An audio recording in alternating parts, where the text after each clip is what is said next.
বৃষ্টি ও ভারত থেকে নেমে আসা ঢলে নোয়াখালী, লক্ষ্মীপুর ও চাঁদপুরে বন্যা পরিস্থিতির আরও অবনতি হয়েছে। পানিবন্দী মানুষের দুর্ভোগ পৌঁছেছে চরমে।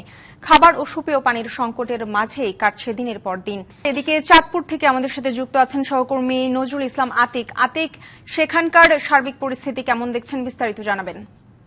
ঈশিতা, আমি সকালে আপনাকে জানানোর চেষ্টা করেছিলাম চাঁদপুরে বন্যা কবলিত হাজীগঞ্জ, শাহরাস্তি এবং আরো দুটি উপজেলা সদর এবং হাইমসুর উপজেলা সহ বেশ কয়েকটি উপজেলার খবর জানানোর চেষ্টা করেছিলাম যারা ঘরবন্দী মানুষ রয়েছেন। আমি এখন আপনাকে একটু একটা বিষয় অবগত করতে চাই যে এই যে বন্যা পরিস্থিতির কারণে যে জলাবদ্ধতা সৃষ্টি হয়েছে, এই জলাবদ্ধতার কারণে কিন্তু চাঁদপুরে যে হাইমসুর উপজেলা রয়েছে, এই হাইমসুর উপজেলার একটি প্রসিদ্ধ চাষাবাদ হচ্ছে যে পান চাষ। কিন্তু এই জলাবদ্ধতার কারণে এই চাঁদপুরের হাইমসুর উপজেলার প্রায় অর্ধ শতাধিক চাষি কিন্তু ক্ষতিগ্রস্ত হয়েছেন এবং কৃষি অধিদপ্তরের দেওয়া তথ্য মতে চাঁদপুরে প্রায় 9 হেক্টর জমি কিন্তু ইতিমধ্যে চাষাবাদে ক্ষতিগ্রস্ত হয়েছেন এবং চাষিরা ব্যাপক লোকসানের মুখে পড়ার সম্ভাবনা করছেন। সেই হিসাবে যদি আর্থিক টাকার অঙ্কে যদি আমি ক্ষতির বিষয়টি বলি, সেক্ষেত্রে ধারণা করা হচ্ছে যে প্রায় 4 কোটি টাকার মতো এখন পর্যন্ত ক্ষয়ক্ষতি হয়ে গেছে চাঁদপুরের যে হাইমসুর উপজেলা পান চাষি রয়েছেন তাদের।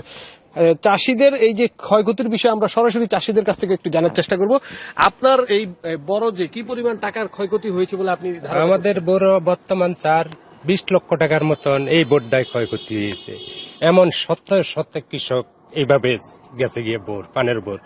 মানে যদি বর্তমান ডাক্তার এনুস প্রধানমন্ত্রী উনি যদি আমগরে যদি কিছু আর্থিক সহায়তা করতো তাহলে আমরা মনে হয় একটু বাইসে উঠতে পারতাম। জি সেটা যেমনটি শুনছিলেন যে আসলে প্রায় শতাধিক চাষি, দাবি করা হচ্ছে যে শতাধিক চাষি ক্ষতিগ্রস্ত হয়েছেন এবং কৃষি অধিদপ্তরের দেওয়া তথ্য মতে যদি আরো 10-12 দিন এই পানির জলাবদ্ধতা থাকে এবং পানি বৃদ্ধি পায়, সেক্ষেত্রে প্রায় কয়েকশো কোটি টাকার ক্ষয়ক্ষতির সম্ভাবনা ধারণা করছেন তারা। আর চাষিদের দাবি যাদেরকে যেন সরকারিভাবে এই প্রাকৃতিক দুর্যোগ সামলাতে সরকারিভাবে প্রণোদনার ব্যবস্থা করা হয়। ঈশিতা। আতিক, আপনাকে ধন্যবাদ।